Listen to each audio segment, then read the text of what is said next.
ओम नमः, ओम नमः। वही आचार्य भगवंत के श्री चरणों में फिर पहुंच जाते हैं, समंत भक्त स्वामी के श्री चरणों में। सम्यक दर्शन के संक्षेप में हमने अद्भुत उसका स्वरूप और उसकी महिमा का वर्णन सुना। फिर क्या भगवान सम्यक, अभी आपने कहा धर्म सम्यक दर्शन ज्ञान चारित्र का नाम है, तो सम्यक ज्ञान किसे कहते हैं? तो शुरू करते, अन्योन मनति रिक्तम याथा तत्तम विनाश विपरीता निसंदेहम वेद यदा हुस्तत् ज्ञान मागमिनः। क्या अद्भुत सम्यक ज्ञान उसे जीवादि तत्वों का वितराग देवगुरु शास्त्र का स्वपर का आत्मा का क्यों का त्यों श्रद्धान करना, न न्यून न अधिक न विपर्य न संशय न आदि रूप करना, यानी टंको 52 तोला पावरती सही, इस प्रकार का न्यून भी नहीं करना है। वैसे समझाने के लिए आपको उदाहरण दे सकते हैं। मान लो अंक 80 है, 16 और 5 को गुणा करते हैं तो 80 होते हैं, लेकिन कोई 16 और 5 को गुणा करे 80 होगा कि नहीं होगा? 80 ये संशय देता है। 16 5 को गुणा करने से 82 83 ये अधिक हो जाता है, 77 78 ये हीन हो जाता है। कोई अनध्यवसाय में रहते हैं, कोई किस में रहते नहीं। आत्मा का स्वरूप जो टंकोत्कण ऐसा ही था, इसी ज्ञान स्वरूप था है और आगे भी रहेगा। यानी सम्यक ज्ञान भी अद्भुत होता है। वैसे सम्यक ज्ञान की 5 पर्याय हैं, मति श्रुत अवधि मन पर और केवल ज्ञान। केवल ज्ञान तो आगे होगा, अवधि मन पर ज्ञान का विषय मूर्तिक है, और मति शुद्ध ज्ञान उसमें शुद्ध ज्ञान, वो शब्दात्मक भी है और ज्ञानात्मक भी है, वो स्वार्थ भी है और परार्थी परोपकारी भी है। उस सम्यक ज्ञान के उन्होंने द्वादशांग का सार लेकर 4 अनुयोग, प्रथमानुयोग, कर्णानुयोग, चरणानुयोग और द्रव्य, क्या अद्भुत प्रथमानुयोग का स्वरूप बताया। आहा जिसमें शला का पुरुष 70 महापुरुषों का वर्णन होता है, वह बोधि समाधि का निदान खजाना होता है। ऐसा प्रथमानुयोग का अद्भुत वर्णन किया है। प्रथमानुयोग के शास्त्र पद्म पुराण आदि प्राण, उत्तर पुराण, हरिवंश आदि प्राण जितने भी आप सब उसका अवलोकन करेंगे। क्या कर्णानुयोग का स्वरूप बताए, लोकालोक विभक्त चतुर्थ, जिसमें लोकालोक का वर्णन हो, युग परिवर्तन का वर्णन हो, आदर्श दर्पण के समान उसको कर्णानुयोग बताया है। और श्रावक और मुनि धर्म का सुंदर वर्णन हो, रत्नत्रय की आराधना करने वाले श्रावक और मुनिराज, वो चरणानुयोग और जीवादि षड्द्रव्य 50 का साथ 9 पदार्थ का जो वर्णन करने वाला है उसको द्रव्यानुयोग कहते हैं। चारों अनुयोग एक दूसरे के पूरक हैं। गौ स्तनों से 4 स्तन होते हैं, 4 स्तनों से दूध झरता है, इसी प्रकार जनवाणी के 4 स्तन है। ये मोक्ष मार्ग अमृत का प्रदान करने वाले हैं, उसका सेवन करने वाले भव्य जीव संसार रोग से छूट जाते हैं और सम्यक चारित्र का वर्णन प्रारंभ करते हैं। जिस भव्यात्मा को सम्यक दर्शन सम्यक ज्ञान की प्राप्ति हो जाती है, फिर वो रागादि के परिहार के लिए चरण चारित्र को माने आत्मानुसार गुरुओं के सानिध्य में वो आचरण को अंगीकार करता है। और जो इस प्रकार का चारित्र अंगीकार कर लेता है, जिसके भीतर से राग द्वेष की निवृत्ति हो जाती है, यानी फिर उसके जीवन से हिंसादि पंच पाप नहीं होते हैं। उदाहरण भी देते हैं, यानी अर्थ की अभिलाषा रखने वाला ही राजा आदि की सेवा करेगा, जिसको अर्थ की अपेक्षा नहीं हो कायिक मन की सेवा करेगा। इस प्रकार अद्भुत और वो चारित्र जो है माने पंच पाप की निवृत्ति रूप, पूर्ण रूप से निवृत्ति रूप, यानी सकल चारित्र एक देश की निवृत्ति रूप, यानी विकल चारित्र अर्थात देश चारित्र श्रावक। सकल चारित्र के स्वामी मुनिराज विकल चारित्र के स्वामी है, अर्थात श्रावक भव्यात्मा। सकलम विकलम चरणम तत्सकलम सर्वसंग वीरतानाम और अनघाराणाम वह विकलम सागाराणाम सत्संगानाम। और जो विकल चारित्र, इसमें सकल चारित्र का वर्णन नहीं है। इस ग्रंथ राज में विकल चारित्र का समंत बद्ध स्वामी ने विकल चारित्र 3 प्रकार का बतलाया है। गृहस्थों का अनुव्रत रूप, गुणव्रत, रूप और शिक्षा व्रत। अनुव्रत 5 प्रकार के, गुणव्रत 3 प्रकार के और शिक्षा व्रत 4 प्रकार के। आचार्य सनंदबद्ध स्वामी ने एक विशेषता और आपको मिलेगी। 3 जो गुण व्रत है उसमें जो दिग्व्रत के बाद देश व्रत है उसको उन्होंने शिक्षा व्रत में दिया, देशावकाशिक शिक्षा व्रत प्रथम। और जो शिक्षा व्रत में भोगोपभोग परिमाण जो शिक्षा व्रत था उसको उन्होंने गुण व्रत में गर्भित किया। कोई फर्क नहीं पड़ता, आचार्य भगवंत की विवक्षा है। ऐसी 5 अणुव्रत, हिंसादि पंच पापों से व्रत होना, क्या सुंदर इसका सार आप छडाला वगैरह में भी पढ़ सकते हैं। आचार्य संबंधबद्ध ने 5 अहिंसानुव्रत, सत्यानुव्रत, अचौर्यानुव्रत, ब्रह्मचर्यानुव्रत, परिग्रह परिमानुव्रत, इस प्रकार सुंदर वर्णन किया है। उनके अतिचारों का भी उल्लेख किया है। और बाद में उन्होंने ऐसे पंचानुव्रत यानी अष्टमूल गुण के धारी, मध्यमांस मधु त्यागे, सानुव्रत पंचकम यानी इस प्रकार का जिसका पवित्र जीवन होता है वो नियम से, यानी क्योंकि अभी श्रावक धर्म में तो उत्तम देव पने को प्राप्त होता है। फिर पंचानुव्रत में कौन प्रसिद्ध हुए, वह मातंगो, धनदेव, वारुषण, नीलिजैश। और 5 पापों में कौन माने 5 पापों में प्रसिद्ध होने वालों के भी नामों का उल्लेख किया उन्होंने। धनश्री, सत्यघोष आदि इस प्रकार अद्भुत रूप से पंचानुव्रत का वर्णन किया। फिर 3 गुण व्रतों का अर्थात दिग्व्रत का, भोगोपभोग परिमाण व्रत का, अनर्थ दंड वृत्ति व्रत का सुंदर से सुंदर वर्णन किया। क्या गत। फिर 4 शिक्षा व्रतों का, देशावकाशिक शिक्षा व्रत, सामयिक शिक्षा व्रत, प्रोतोबास शिक्षा व्रत और अतिथि संविभाग का उन्होंने यानी वैया व्रत शब्द नाम दिया। क्या अरे अपन पढ़े अद्भुत। ओहो, सामयिक कैसे करना चाहिए, सामयिक में क्या चिंतन करना चाहिए। आहा, प्रोतोबास का कितना सुंदर वन, क्या कर्तव्य और क्या नहीं करना चाहिए प्रोतोबास के दिन, सामयिक को कैसे बढ़ाना चाहिए। ये अद्भुत है। अगर हम इन व्रतों को हिंग लगे न फिटकड़ी और रंग बहुत बढ़िया चढ़ जाता है। और कुछ नहीं, अगर हम मर्यादा कर लेते हैं कि हम इतने क्षेत्र जीवन पर्यंत के लिए जो मर्यादा की जाती उसका नाम दिग्व्रत है, क्षेत्र कालादि की। और कुछ काल के लिए जो क्षेत्र कालादि की मर्यादा की जाती वो देश व्रत कहलाता है।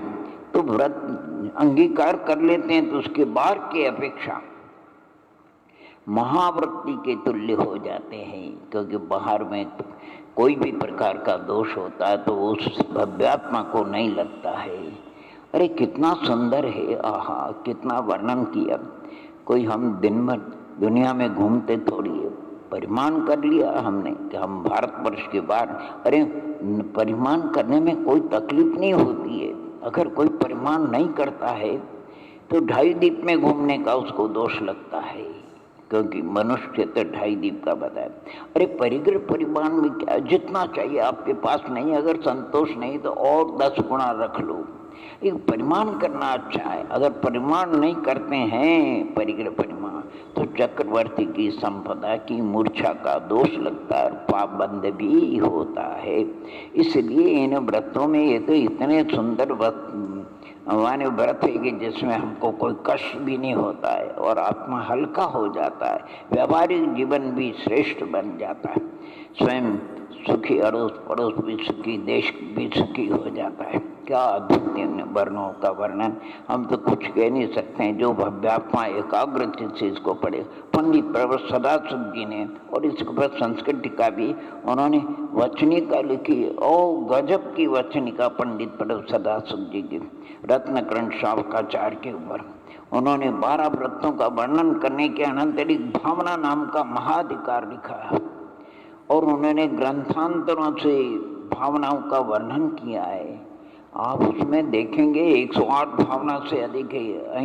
तत्वार्थ सूत्र आदि ग्रंथों के आधार अहिंसा आदि पंच महाव्रतों की 25 भावनाओं का वर्णन किया। पंच पापों को दूर करने के लिए 5 भावनाओं का वर्णन है। मैत्री आदि 4 भावनाओं का वर्णन है। प्रथम संवेग अनुगम पाप के 4 भावनाओं का वर्णन है। मिथ्या माया निदान तीन शल्य को दूर करने की 3 भावना है। आत्मा की अंतर्गत शत्रु निद्रा आलस्य और प्रमाद उनको दूर करने की भावना है। और फिर षोडश कारण भावना तीर्थंकर प्रकृति के बंध की कारण ऐसे 60 हो जाती। उत्तम समाधि 10 धर्म की 10 भावना, फिर तपों की 12 भावना अनशन 12 तप 82 हो जाती है। उसमें ध्यान तप है, 8 संसार के कार्य, लेकिन धर्म शुक्ल ध्यान है। और धर्म ध्यान के अंतर्गत आग्नेय विषय, अपाय विषय, विपाक संस्थान, वो भी संस्थान विषय के अंतर्गत पदस्थ पिंडस्थ रूपस्थ रूपादि, उसमें उन्होंने अनित्य आदि 12 भावना का वर्णन किया।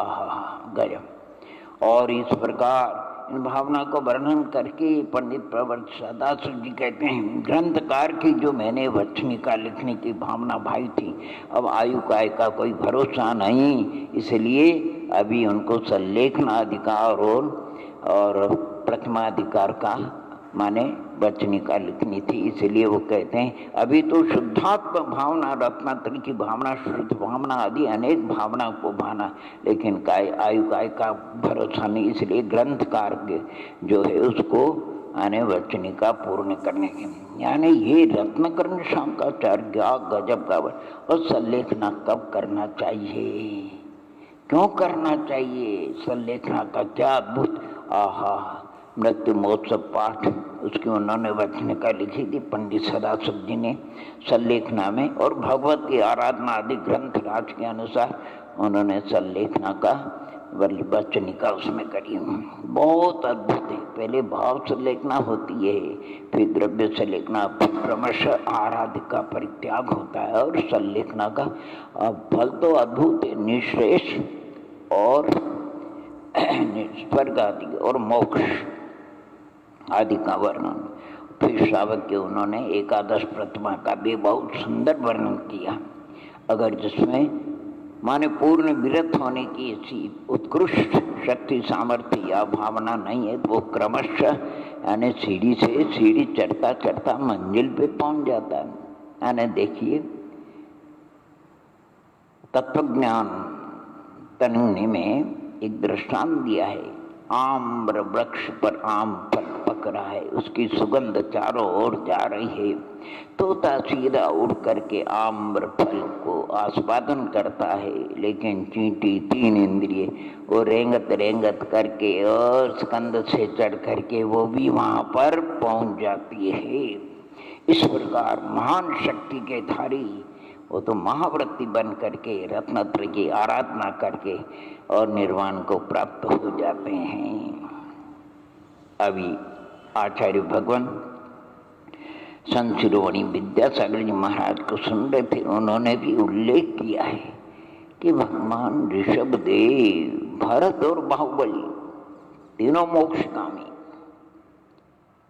लेकिन विचार करो ऋषभदेव दीक्षा लेने के बाद 1000 वर्ष तक उनको साधना करनी है। बाहुबली को 1 वर्ष लगा निर्गंत अवस्था में साधना में, और भरत जी को अंतर्मण जो कि षटखंड विभूति के अधिपति थे। परिणामों की बहुत विलक्षणता है, यानी ऋषभदेव को क्षपक्षणी चरण में 1000 वर्ष लग गए, बाहुबली स्वामी को 1 वर्ष लग गया, और भरत जी अंतर्मूर्त में क्षपक, लेकिन सभी भरत नहीं होते हो, भरत भरत ही थे, अपने को राजमार्ग है उसी मार्ग से। तो एकादश प्रतिमा का बहुत सुंदर, उसमें ये उल्लेख किया पूर्व की प्रतिमा के होने पर ही उत्तर की प्रतिमा होती है। कोई अगर 10वीं प्रतिमा 8वीं प्रतिमा धारी है तो पूर्व की 7 प्रतिमा उसके जीवन में होना ही चाहिए, उसके बिगड़ 8वीं प्रतिमा नहीं बनती है। तो इस रत्नकर्ण शंकराचार्य ग्रंथराज में क्या समंतभद्र महाराज ने कितना सुंदर भव्य आत्मा को संसार के दुख से छूटने का, चतुर्गति के दुखों से छूटने का और अक्षय अतीन्द्रिय पद प्राप्त करने का उपाय बताया। अगर हम इसी प्रकार अर्थात भगवत माने जितने भी पूर्व में अनंत अनंत सिद्ध हुए हो रहे और सब इसी मार्ग से, यद्यपि इस रत्न ग्रंथ शावकाचार्य में अर्थात चारित्र में महाव्रती मनुष्यों का सकल चारित्र का वर्णन नहीं आया है, तो भी कोई बात नहीं है। जो भव्यात्मा होते हैं वो अवसर को चुकते नहीं है, वो अवसर देखते तुरंत महाव्रत आदि को अंगीकार करके सकल चारित्र को प्राप्त करके सैनिक का, क्योंकि ये नियम है, बिना निर्गंथ हुए 28 मुंडगुण धारी हुए वज्र ऋषभ सानन के धारी हुए बिगड़ और भेद रत्नत्रय पर अभेद रत्नत्रय की प्राप्ति नहीं होती है। तभी जा करके परम धर्म में ध्यान और शुक्ल ध्यान के द्वारा शनि आरोहण करके अनंत और सिद्धत्व को प्राप्त करते हैं। प्रत्येक संक्षेप में सार रूप, बाकी विस्तार बहुत है। आप और हम सभी ऐसे समंत आचार्य भगवंत के श्री चरणों में बैठ करके जो कुछ सुनते हैं उसको आत्मसात करें, उसका चिंतन मनन करें और यथाशक्ति उसको अपने जीवन में ढालने का प्रयत्न करें। क्या सुंदर उसमें 8 अंग पुरुष मैंने बताया, और 4 दानों में भी क्या सुंदर उन्होंने दान में देखो, आप कुछ बहुत से कहते हैं अपने इस अवसर्पणी काल के चौथे काल में सबसे पहले 8 दान ऋषभदेव भगवान 6 महीने का तो योग था, उपवास था, और फिर 6 महीने तक उनको योग नहीं मिला, और फिर हस्तिनापुर में समप्रवेश श्यांश वहाँ उनके द्वारा निर्विघ्न आहार होता है अक्षय तृतीया को, वैशाख शुक्ला अक्षय तृतीया, क्योंकि 8वें भाव पहले उन्होंने श्रीमती, श्याम श्रीमती का जीव था और ऋषभदेव वज्र जंग के वहाँ उन्होंने रिद्धिधारी मुनि राज्यों को आहार दिया था। वहाँ और भी उनके मंत्री पुरोहित 4 तीर्थ सभी कल्याण को 10 ही जीव क्रमशः माने मोक्ष को प्राप्त हुए। तो 8वें भाव पहले जो दान दिया था उसकी विधि उनको ज्ञात होती है, उस नवदा भक्ति से वो ऋषभदेव भगवान को अक्षय तृतीया को इक्षु रस का आहार कराते हैं। तो उसमें श्रीशैन को लिया है तो कोई पूछना है कि श्रेयांश को क्यों नहीं लिया? हाँ, श्रेयांश मान थे, नानी थे, उसी भक्त से मोक्ष गए, वो दान तीर्थ के प्रवर्तक ऋषभदेव धर्म तीर्थ के प्रवर्तक हुए। परंतु समंत भद्र स्वामी कहते हैं मैं उस महापुरुष का उल्लेख कर रहा हूँ जो आगे चल करके 12वें भाव में शांतिनाथ तीर्थंकर होता है। भरत क्षेत्र के अवसर में काल हुए 3 पदवी के धारे, इसलिए उन्होंने श्रीसेन, वृषभ सेना, कौंडेश और शुकर को अभय दान में क्या क्या गजब का है। कौंडेश को ज्ञान दान में अक्षर भी नहीं जानता था, लेकिन एक अद्भुत कोई निधि है। जंगल जल गया, ये वृक्ष नहीं जला है, कोई अद्भुत चीजें अपने स्वामी को ला करके देता है। गदगद हो जाते हैं, निर्गन संतों का आश्चर्य होती है। वो स्वामी जिसको दिया वो उनको स्वाध्याय के लिए उनको भेंट कर देते हैं। ऐसी प्रशस्त भावना अनुमोदना से गदगद होता वो कौंडेश। आहा, जो मैं जंगल से जिस चीज को लाया था वो एक से बड़ी महामुनिराज के उपयोग किए है ना। उन्होंने कौंडेश को याद किया है। सनंत भद्र महाराज की बड़ी अलौकिक चीज है। किसी भव्यात्मा ने कहा आप पूजा में ऐसे ऐसे भव्यात्मा है, बड़ी बड़ी विधान करते हैं, हीरा पन्ना मानक मोती किन किन उत्तमोत्तम द्रव्य से कितने सुंदर विधान और पूजा अर्चना करते हैं, आपने उनका उल्लेख नहीं किया। और एक मेंढक का कि भाई साहब वो तो मान है, उनका तो कल्याण हो, इसमें कोई आश्चर्य की बात नहीं। हम तो एक अल्प शक्ति तिरंच पंचेंद्री, थलचर भी कह सकते उसको, जलचर भी कह सकते, दोनों तरफ रहता ऐसा मेंढक। यद्यपि उसको पूर्व का संस्कार था, उस मेंढक माने जो उसको ये ज्ञान में आया कि सब भगवान की वंदना पूजा के लिए जा रहे हैं, और वो भी मुख में एक कमर पाखुरी दबा करके चल देता है। कहाँ भगवान का समोक्ष, कहाँ उसकी शक्ति, क्या पहुंचेगा कि नहीं, लेकिन भावना प्रबल होती है। फुदक फुदक कर योगान योग की राजा श्रेणी के हाथी के पैर के नीचे आ जाता है। इसी प्रशस्त भावना से शरीर छूटता है, लेकिन वो आत्मा उस भावना से उत्तम वैमानिक देव होता है। अंतर्मूर्ति में उनकी पर्याप्तियाँ पूर्ण हो जाती, अवधि ज्ञान होता। अवधि ज्ञान से ज्ञात हो गया कि अरे मैं तो एक मेंढक की पर्या में, शरीर तो वहीं पर अभी पड़ा हुआ है। और मुकुट में मेंढक का भगवान महावीर के दर्शनों के लिए पहुंच जाते हैं। और वहीं सैनिक महाराज पूछते, भगवान ये दे विलंब से और इसके मुकुट में मेंढक का चिन्ह है। तो दिव्य ध्वनि में वो सारी बातें स्पष्ट आती है।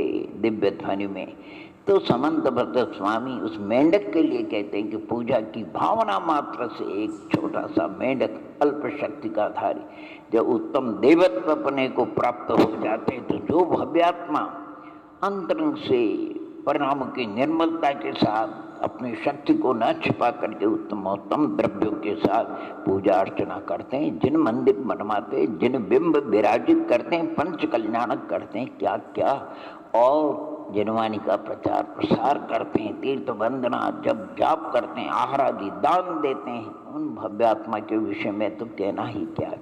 अर्थात हमको समंत ब्रत स्वामी के श्री चरणों में बैठ करके और अपने आत्म कल्याण की बात को आत्मसात करना चाहिए। इन्हीं मंगल भावनाओं के साथ में ओम नमः ओम नमः ओम।